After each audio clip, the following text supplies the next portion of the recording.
Well, happy campers, we finally made it till Friday, or to Friday, and whoo, what a week it has been, but I am so pleased with what I'm seeing. Strategies, people working hard, people bringing back their homework.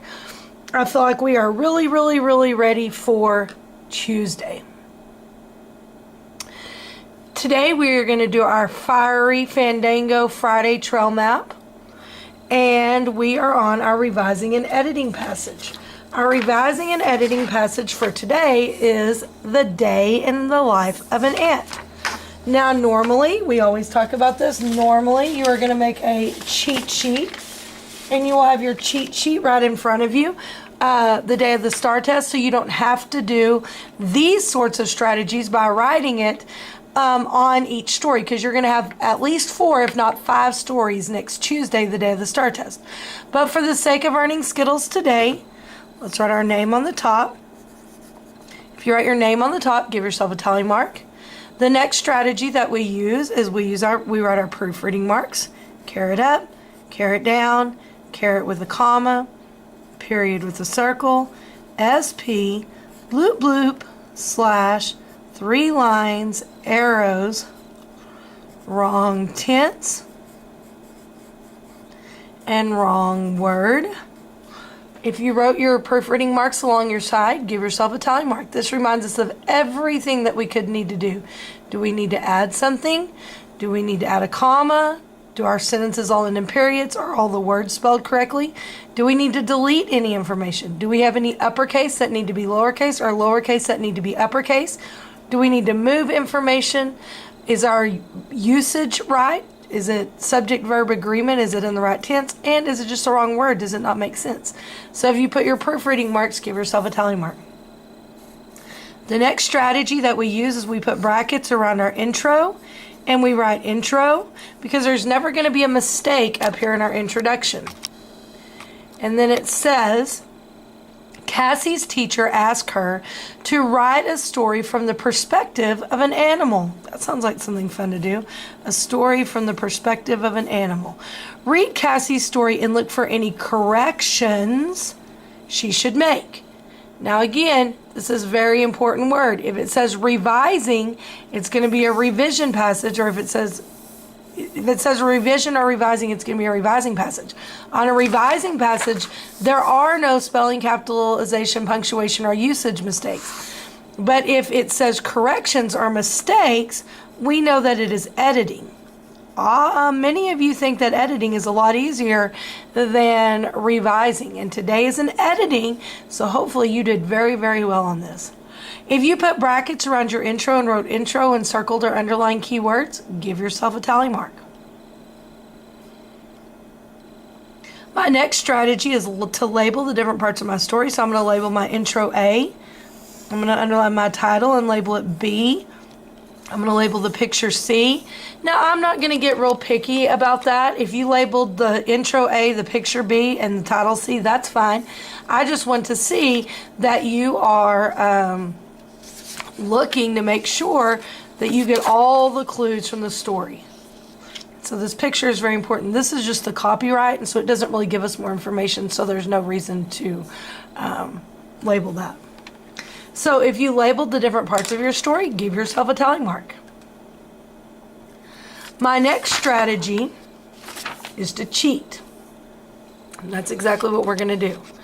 So we're going to say, what change, if any, needs to be made in sentence 8? So you should highlight sentence 8. What change should be made in sentence 15? So you're going to color in sentence 15. What is the correct way to write sentence 17? So you're going to highlight sentence 17. How should sentence 21 be changed? So you're going to highlight sentence 21. What change should be made in sentence 24? You should highlight sentence 24. And what is the correct way to write sentence 34? So you are going to highlight sentence 34. So before I ever even read my story, I know exactly which sentences I need to look for mistakes in. If you did that and you cheated and you highlighted the sentences that you know they're going to ask you questions about, give yourself a tally mark. Next, it's just time to read our story. A day in the life of an ant. Now, as I read, since this is editing, I'm going to try to ask myself, do I see anything wrong with this? Is there anything that I would fix? If you see something, fix it. Because oftentimes that very first impression, that very first clue that pops into your head, oftentimes that's going to be the right clue. So you want to heed the warning. A day in the life of an ant. Everything seems so big and bright out here, I exclaimed. It was my first day out of the dark, warm surroundings of the ant nursery, and as I was looking around, I was amazed. There were bushes, trees, and flowers in every direction. There's a series in the story. I was thrilled to be out in the world and especially excited to be a worker ant. I would be making an important contribution to my colony. Suddenly, I felt a jolt as the ant behind me crashed into my back. "Move," she said. "You're holding up the line." When I look at that, starts with a capital letter, ends with an N mark. The word that I'm drawn to is right here, your, because your is a homophone. That means that there are words that sound the same but have different meanings. This your is it belongs to you, like your house, the house that belongs to you. Could you say your holding, like the holding that belongs to you? That doesn't make sense. The other your is a contraction for you are, which is Y-O-U apostrophe R-E. Would it make sense to say you are holding up the line? It would make sense to say you are holding up the line. So this is the wrong your. You could put wrong word. This is the wrong your. It should be Y-O-U apostrophe R-E. If you found that mistake, give yourself a tally mark. Sorry, I apologized. I can't stop looking at all the beauty around me. Just get out of the way, she yelled. My antennas shook with embarrassment as I quickly ran along the path. I soon caught up to the ant in front of me. The cracks in the ground didn't slow me down at all. We're on sentence 15.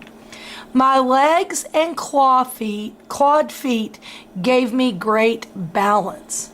So when I look at that sentence, it starts with a capital letter, it ends with an N mark. So when I look at it, I'm checking for spelling.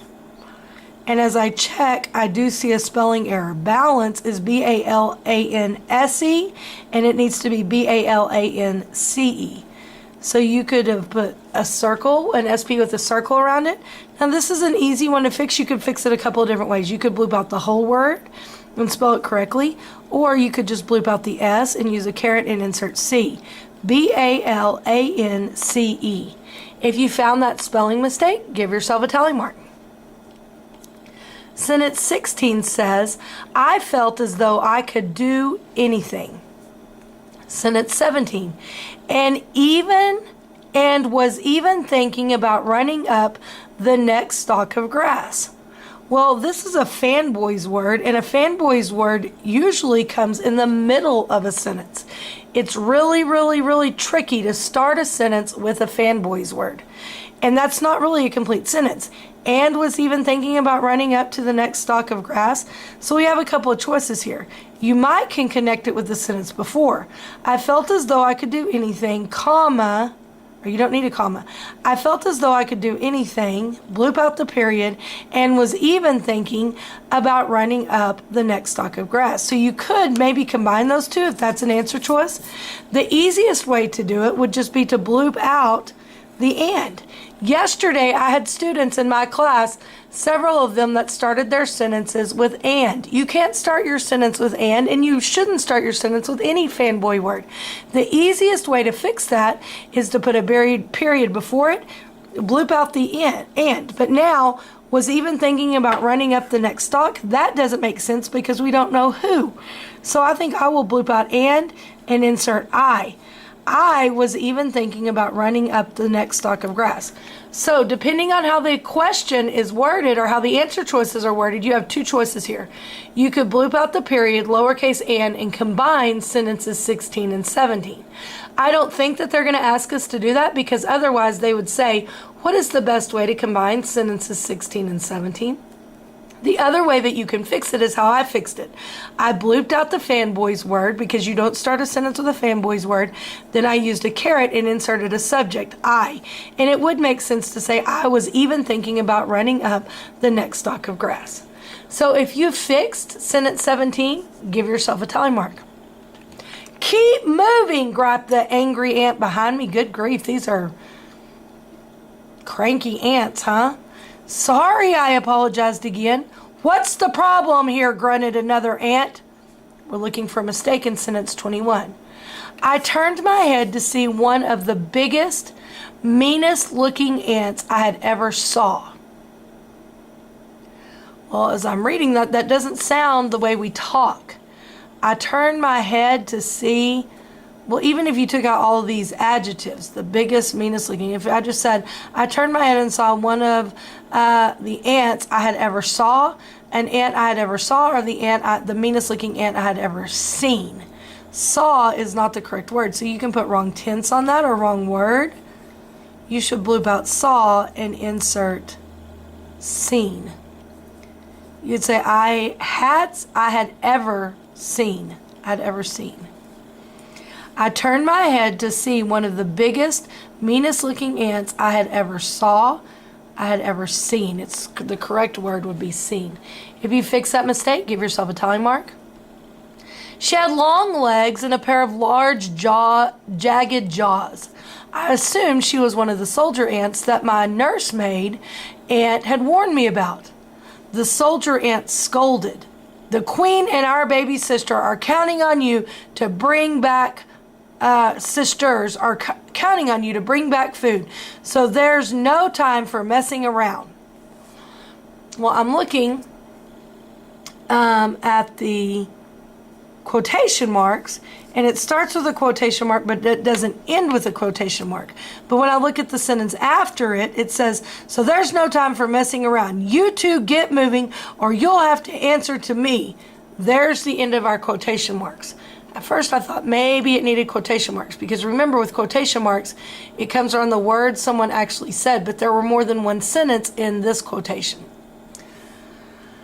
So as I look back at it, anytime you have a quote, if you have part of the sentence at the first of the sentence, you have to put a comma and then continue your quote. If your quote is at the beginning and the rest of the sentence continues after the quote, you have to put the comma after the quote unless it's a question mark. The other rule with a quotation mark is the first letter of a quotation mark is always capitalized. So you always capitalize the first word of a quotation mark. If you did that, give yourself a tally mark. The other worker ant gave me a look that made all 6 of my legs shake with fear. Yes, ma'am. So here's an example. It ends in an exclamation mark. If it ends in an exclamation mark or a question mark, you don't put a comma there. You can continue your sentence, because right here, the quote is at the beginning of the sentence, but the sentence continues. Yes, ma'am, we called out at the same time.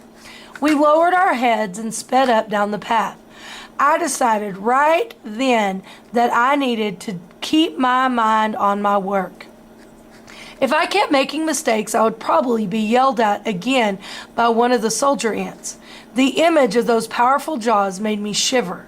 Most importantly, the thought of letting down the queen and our little sisters was too much to bear. From now on, I would keep my eyes on the trail and my thoughts to myself. Sentence 34 is another one that they want us to see if we can fix. I would try my hardest to gather plenty of food.